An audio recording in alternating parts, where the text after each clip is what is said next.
What's up, everyone? I'm Chase Lee reporting for DallasMoviescreens.com, and I got another movie to review for you guys, and that would be Snatched.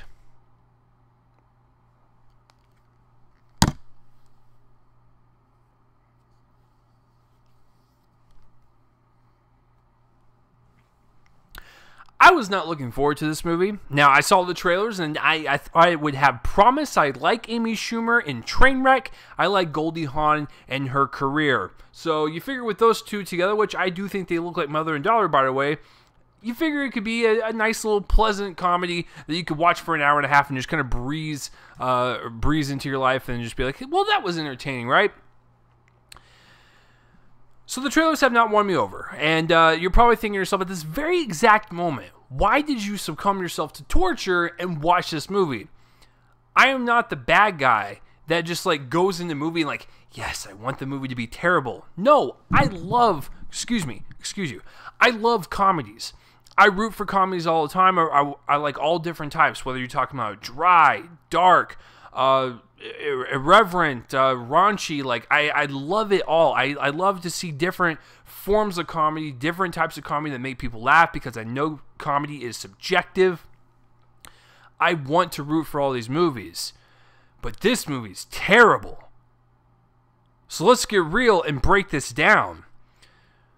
Listen, I don't mind comedies when they take like a small little idea and kind of expand it into this ridiculous, violent, dark realm and really just kind of go bonkers with it. If that's the tone you want to go for, you go for it. You go balls to the wall, and if it works, it works, and if it doesn't, it doesn't. At least you tried. The main issue with Snatched is it has this conflicting type of humor going back at each other, which is raunchy and dark. And so when you have like someone make a dick joke, and then the very next scene someone is dead, and you see this like violent death, you're like, cool.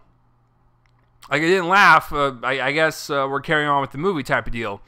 I didn't find the meshing of both of those types to work at all. I didn't find it funny whatsoever. And the worst part is the leads of the movie. The leads themselves were not that funny. I guess, like I said, they look like mother and daughter. So on appearance basis alone, I really do applaud the casting. That's a good job. But in terms of the actual, like, caring about what's happening or the characters in this dire situation, you don't care because they're idiots. And on top of that, they're saying stupid jokes or one-liners that were told in a movie like 10 years ago. So it's a painful 90 minutes to kind of sit through. And the funniest parts in the movie, if you want to call them the funniest parts, were actually the supporting characters, whether it be like an Ike Barinholtz or Wanda Sykes or Joan Cusack.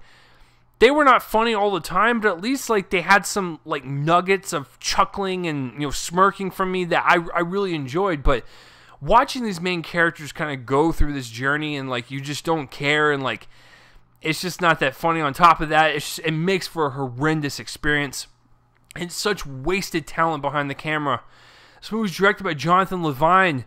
I apologize, sir, if whatever one it is. I love this guy.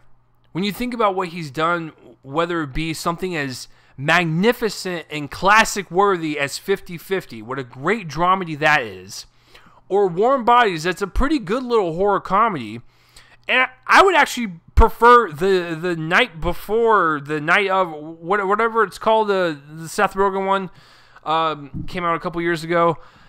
Even that one was decent compared to this.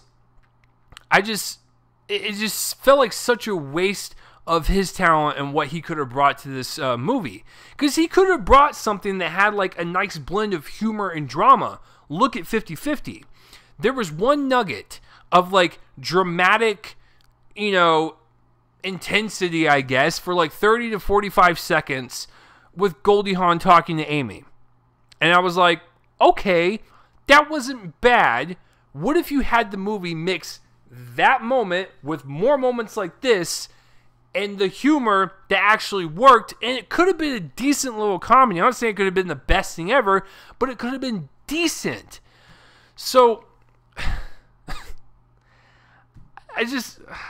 why was it directed by him? And why was this produced by Paul Feig too?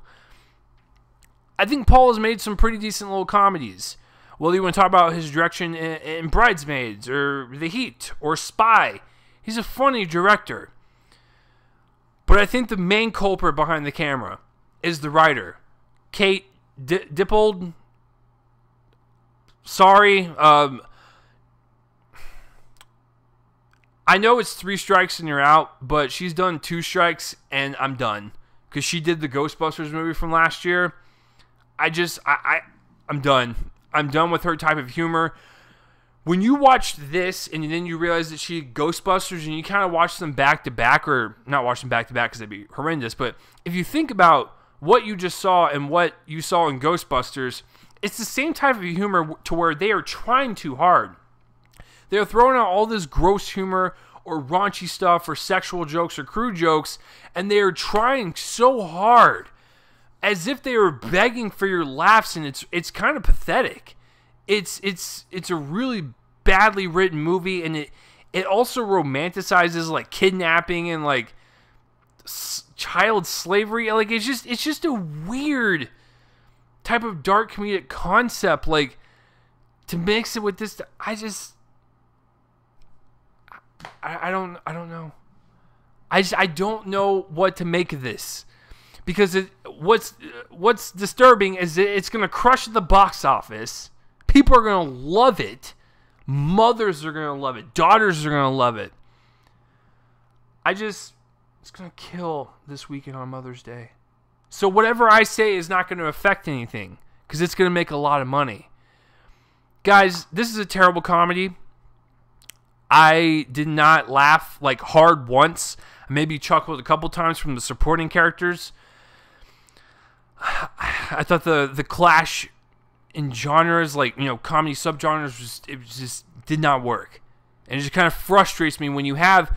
I will back up Amy Schumer on Trainwreck. I do not like her stand-up, but I will back her up on Trainwreck. I don't like bringing up other movies that have no correlation to the movie I'm reviewing, but I kind of have to in this case. Look at Trainwreck. Amy Schumer was in it, and she wrote it. That was a genuinely entertaining, hilarious movie that had some really great jokes about modern dating. It was also produced and directed by Judd Apatow. Regardless of what you think of Apatow and how long his movies are, because I know that's the running joke, he always brings soul to his movies. He brings some type of humanity to really kind of show real life characters in this, you know, dating situation or marriage situation. He always finds a way to make it appear real and have that kind of soul to it. This did none of that. And I don't know, maybe if Amy Schumer wrote it, it might have been better.